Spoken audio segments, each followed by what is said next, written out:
Sometimes, evil doesn't wear a monster's face. Sometimes, it looks like a father, a husband, a man walking beside you at the market, helping his kid cross the street, smiling at strangers. That's the kind of evil we're talking about today. This is the story of Gao Chengyong, the man who would later be known as the Baiyin Butcher, one of China's most terrifying and elusive serial killers. And I need you to hear this story, not just because of what he did, but because of who he was before the world ever knew his name. Gao Chengyong was born in 1964 in a remote farming village in Gansu province, western China. There was nothing extraordinary about him. He was quiet, unremarkable, a face that faded into a crowd.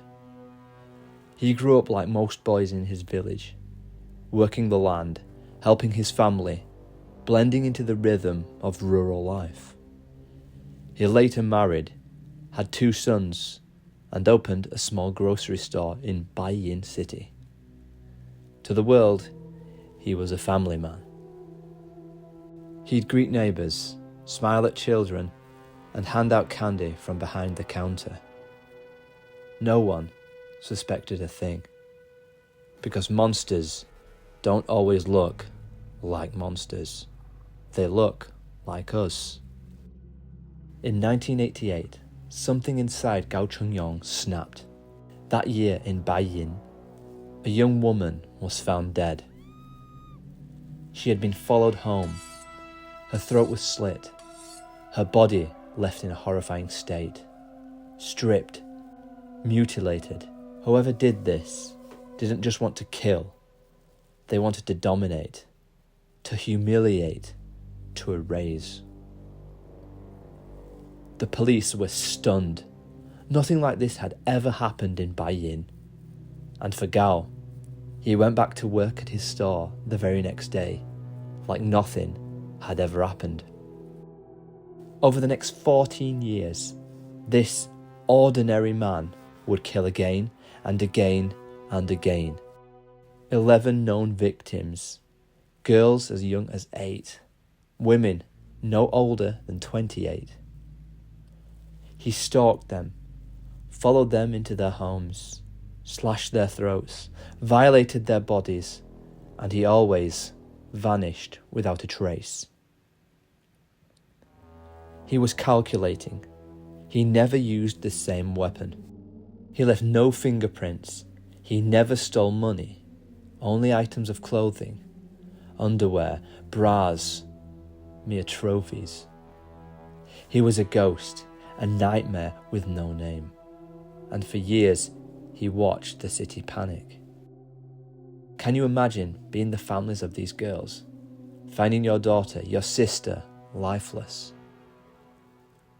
Knowing her final moments were filled with terror, pain, and complete emptiness. One mother said she had plans to be a teacher. She never got to finish high school. Another father said, I built her cribs with my own hands, and now I have to bury her. The fear wasn't just in the homes, it was in the soul of the city. People stopped walking at night. Women carried knives. Mothers slept beside their daughters. But still, he killed. And every time, he disappeared like smoke. The police investigated over 230,000 people. They collected over 100,000 fingerprints. They compared thousands of DNA samples, but no match. Every trail went cold. You know what's worse than facing a monster?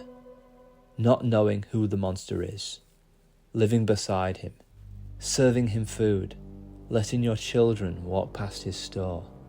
He was right there the whole time, and no one saw the devil under the skin.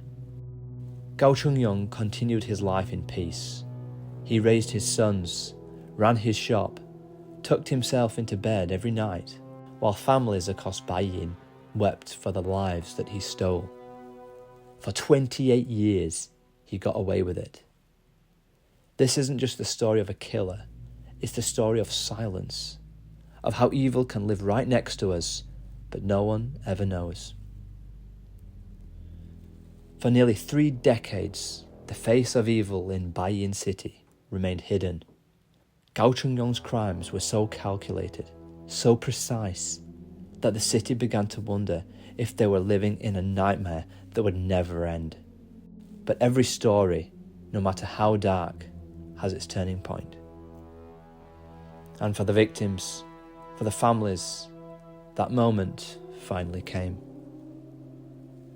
In 2016, after years of dead ends and endless frustrations, China's police force turned to one thing they had never used before in the case: DNA. The technology had advanced, and it gave them something they hadn't had before: a real, tangible lead. But the breakthrough wasn't just scientific, it was personal. It came down to one simple thing: a relative's DNA. You see, the killer's name had always been a mystery. His DNA, scattered across multiple crime scenes, didn't match anyone in the national database. But one breakthrough changed everything. A distant relative of Gao Chengyong had their DNA tested for an unrelated matter. And guess what? It matched. They found him. The face of evil was family. The moment the police had their match, the hunt for Gao Chengyong began in full force. They had a name. They had an identity. But they still had to find him. Gao had been living in plain sight, going about his daily routine. His grocery store was still open. His sons still living under the same roof.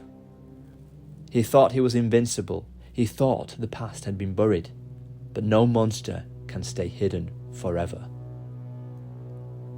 In August 2016, after a carefully orchestrated plan, Gao Chengyong was arrested.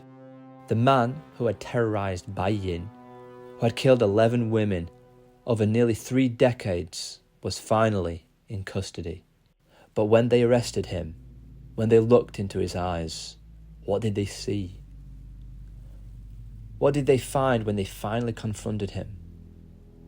A man who had lived among them, blending into the fabric of normal life. But underneath his outward calm, his ordinary demeanour was a monster. He showed no emotion when they arrested him. No regret, no remorse, just a cold emptiness. And in that emptiness, we learnt the truth. During the investigation, Gao admitted to everything. Every brutal crime, every violent attack. But it was his reasoning that would haunt the world. He said he was compelled, that it was an urge he couldn't control.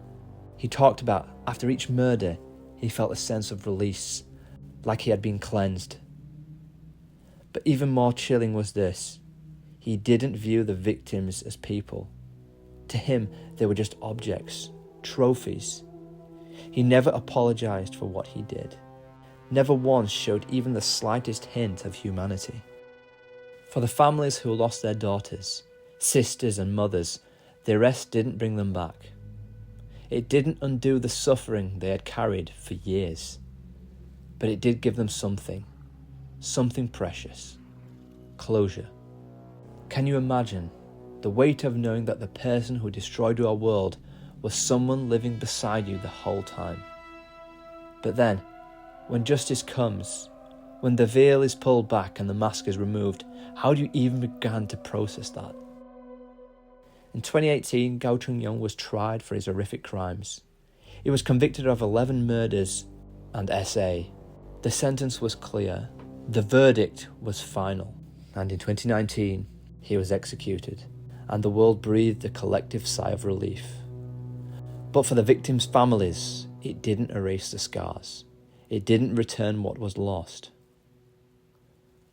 Gao Chengyong is gone, but the memory of what he did will never fade. We remember the victims today, not because of how they died, but because how they lived. They were loved. They were someone, and they deserve to be remembered. Thank you for listening. If you found this story as haunting as I did, share it, talk about it. We owe it to these victims to ensure that they are never forgotten. I'll see you in the next story.